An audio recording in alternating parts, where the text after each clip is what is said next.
तमाम धार्मिक लोक जाऊन तिथे फाट्या देतात, त्याला प्रेयर करतात किंवा नमाज पढली जाते.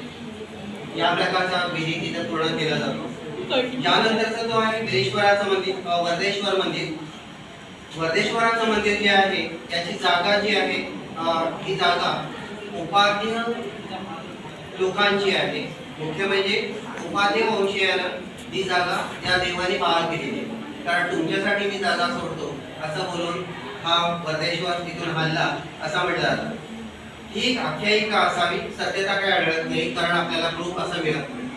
पण अशा प्रकारच्या कथा आपल्याला आज पण ऐकायला मिळतात आणि स्मृती वाङ्मयावरती आज इतिहास भर देतात. प्राचीन काळामध्ये मंदिरासमोर एक प्राचीन दीपमाळा आहे. मंदिराच्या बाजूमध्ये श्रीरामाचं मंदिर आहे.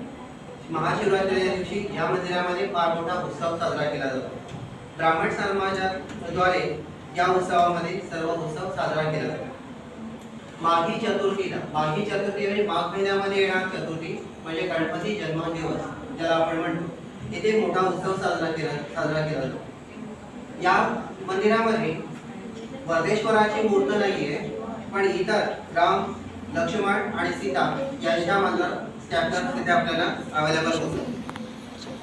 याच्यामध्ये एक महत्त्वाचं म्हणजे इतर मंदिरामध्ये, शिवमंदिरांमध्ये आपल्याला दिसतं की पेंडीच्या अगदी अपोजिट साईडला काही अंतरावर नंदीची ठेवण ठेवलेलं असतं. पण इथे नेमकं वेगळं आहे. बरोबर लिंगाच्या बाजूला उभ्या अवस्थेमध्ये नंदी आहे. असं वाटतं की हा वर्धेश्वर आता आपल्या प्रभात फेरीला निघणार आहे आणि त्याची सवारी सज्ज आहे. अशा स्वरूपाचं तिथे आपल्याला दर्शन होतं. यानंतर महत्वाचं म्हणजे मल्लिकार्जुन टेकडीवरचं शंकराचं मंदिर. हे एक शिवमंदिर आहे. गावात अतिशय महत्वाचं प्राचीन आणि स्वयंभू मंदिर. हे शिवमंदिर त्या टेकडीला असणाऱ्या मल्लिकार्जुन या नावाने ओळखलं जातं.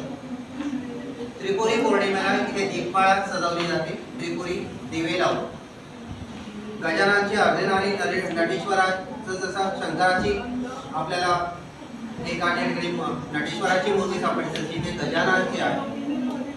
मुख्य म्हणजे या मंदिराचा उल्लेख गॅझेटमध्ये आहे, कुलाबा गॅझेट. वास्तविकता या पिंडाची जर तुम्ही म्हणजे लिंगाची जर तुम्ही ऑब्झर्वेशन केलं तर तुम्हाला आढळेल की लिंगाचं जे लिंग तुम्ही हातामध्ये काढू शकता आणि हात आतमध्ये काढू शकता एवढा खोलवर खड्डा आहे जो आर पार जातो. म्हणजे त्याचा खोल कुठे आहे, मूळ कुठे आहे हे आपल्याला सापडत नाही. इथपर्यंतचा भाग आहे. नंतर महत्वाचे कोकणकडामध्ये प्रसिद्ध झालेला विठ्ठल रखुमाई मंदिर. या विठ्ठल रखुमाई मंदिराची जागा जी आहे ही जागा पूर्णपणे चंद्रकांत शेठ यांचीच आहे. चंदूबाई बच्चूबाई म्हणून त्यांना ओळखलं जातं.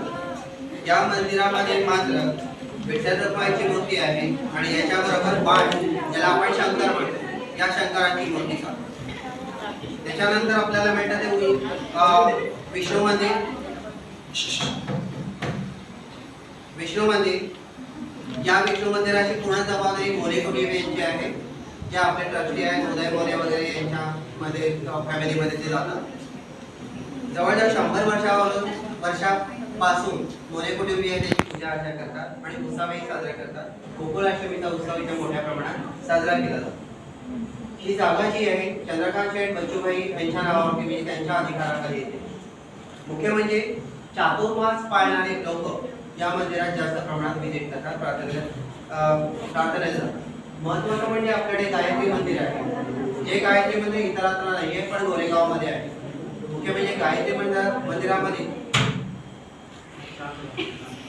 मंदिरामध्ये महत्वाचं म्हणजे इथे असणारे चक्र, जे गायत्री मंदिराचा अष्टभुजा चक्र बसवलेला आहे. कारण हे मंदिर बांधू नये अशी संकल्पना होती. दृष्टांत झाल्यानंतर मंदिराची बांधण्याची सुरुवात झाली. तिसरा पुढचं मंदिर आहे लक्ष्मीनारायण. पण इथं लक्ष्मीनारायणाच्या मंदिरामध्ये तुम्ही गेलात तर सध्या फक्त वामन द्वादशीच्या दिवशी हा दिवस म्हणजे वामन द्वादशी म्हणून आहे. एकादशी नंतर द्वादशी येते, वामन द्वादशी. या दिवशी मंदिराचे मालक श्री चंद्रकांत शेठ यांच्याकडून मंदिराची पूजा अर्चा केली जाते.